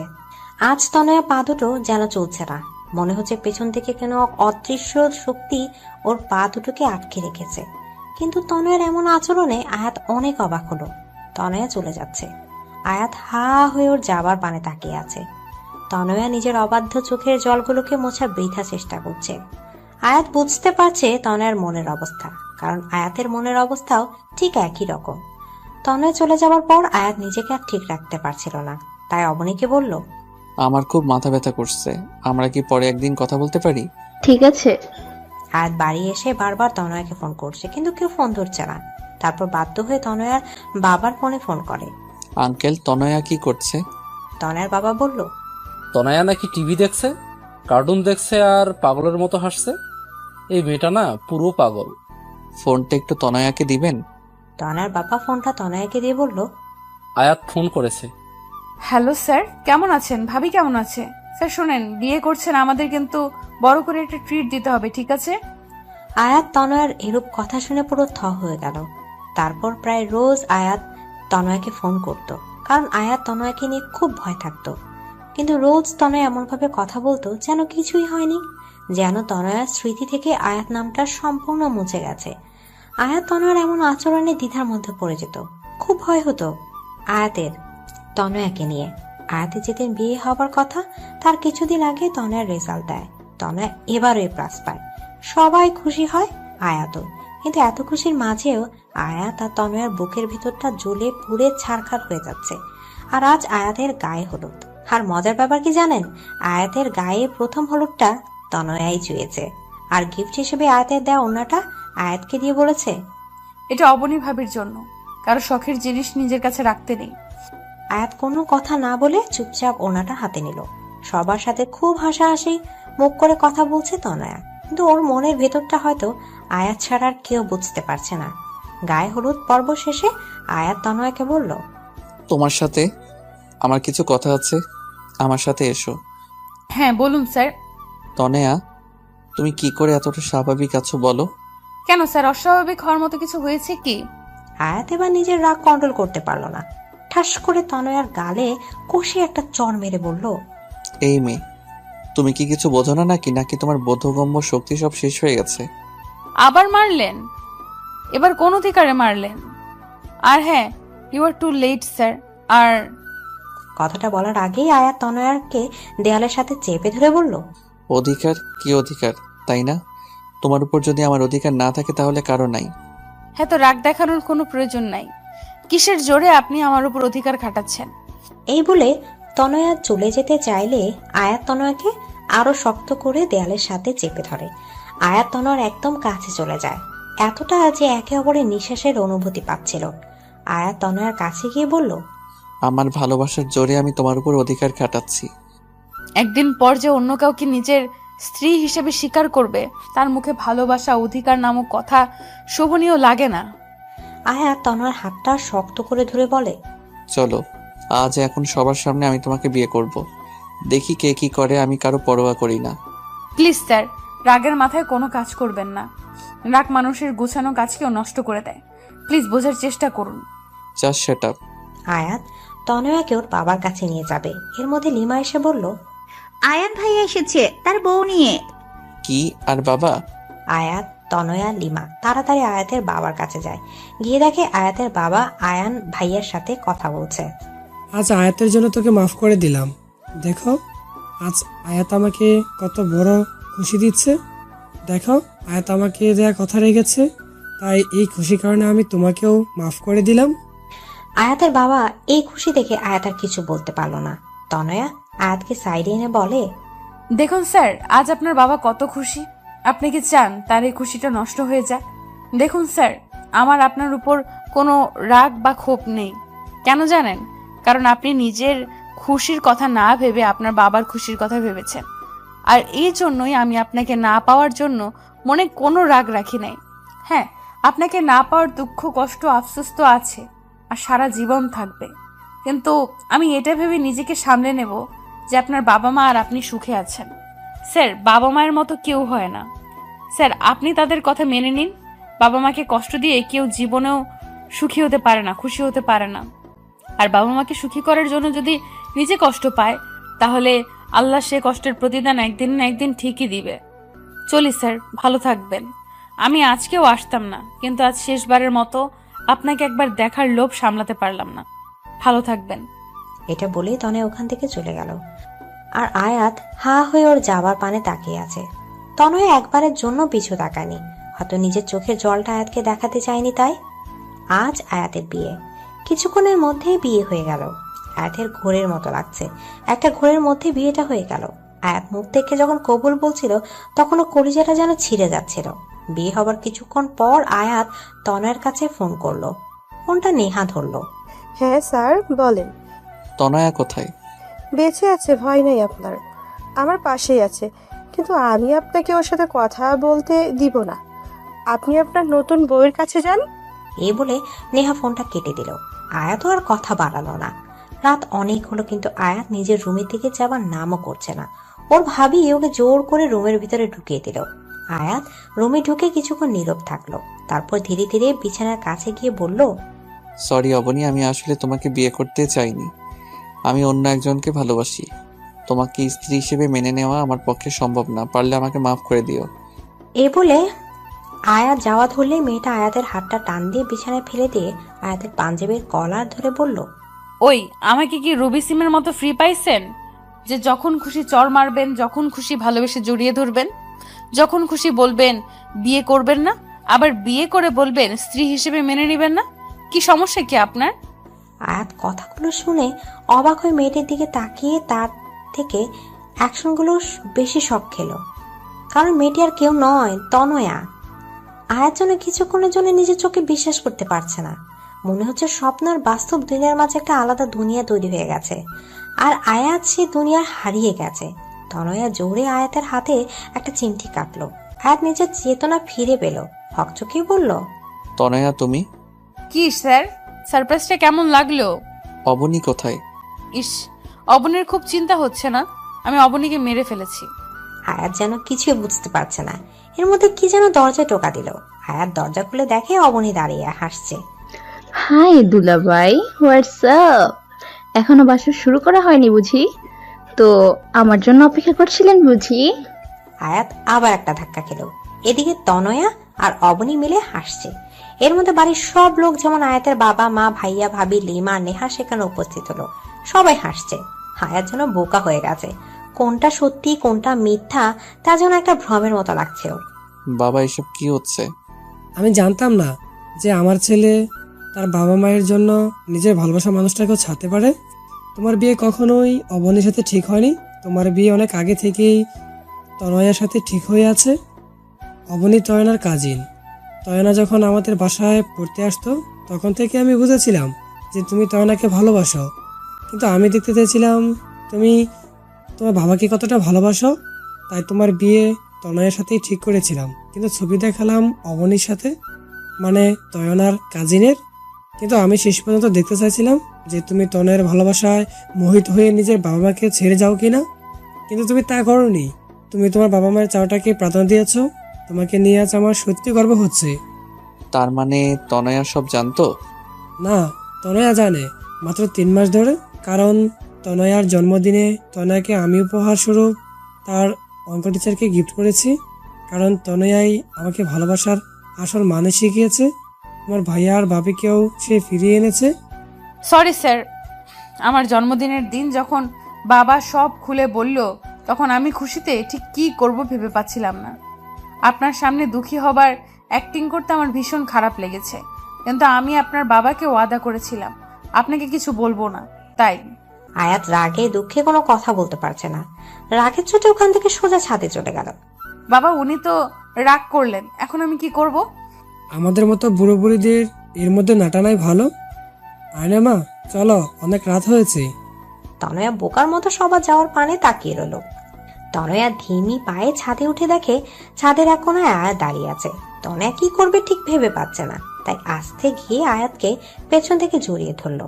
তারপর আয়াতকে নিজে থেকে ফিরিয়ে বলল, সরি স্যার। আয়াত কোনো কথা না বলে তনয়াকে শক্ত করে জড়িয়ে ধরে হু হু করে কেঁদে দিল। আয়াতের কান্না দেখে তনয়া কেঁদে ফেলে। তারপর বলে, বললাম তো সরি। সরি বললেই সব ঠিক হয়ে গেল বুঝি? জানো এই কয় মাস কিরকম মানসিক চাপের মধ্যে দিয়ে গেছি। ইস, মাত্র কয়টা মাস, আর আমাকে যে 4.5 বছর ধরে রেখেছেন তার বেলায়। ইটস রিভেঞ্জ, এখন শোধবোধ। তাহলেও তো তুমি কম, কারণ আমি তোমাকে কবে থেকে ভালোবাসি জানো? জানি, লিমা আপু বলেছে। স্যার, যা হয়েছে সব ভুলে যান না প্লিজ। চলুন না নতুন করে শুরু করি। কি করে শুরু করি বলো তো? কেন, আবার কি হয়েছে? তুমি তো এখনো সেই সারে আটকে রয়েছো। আমি এখন তোমার বর, বুঝলা? আয়াত তনয়াকে শক্ত করে জড়িয়ে ধরে কপালে একটা ভালোবাসার পরশ এঁকে দেয়। That's not fair sir. Why? চর মারলেন গালে আর ভালোবাসা কপালে? শুধু গালে কেন, সব জায়গায় ভালোবাসা দিয়ে দেই। এই একদম না। তা বললে তো হবে না ম্যাডাম। 5 বছর ধরে ওয়েট করছি, আর পারবো না। অতঃপর তনয়া এখন অঙ্কের উপর অনার্স করছে। আর মজার বিষয় কি জানেন, আয়া তো সেই কলেজেই প্রফেসরগিরি শুরু করেছে। তনয়াকে দুবেলা অঙ্ক, সাথে সাথে ভালোবাসার পাঠটাও শেখায়। মন থেকে যদি কাউকে সত্যিকারে ভালোবেসে চান, তাহলে আল্লাহ নিশ্চয়ই আপনার সাথে তার মিলন করে দিবে।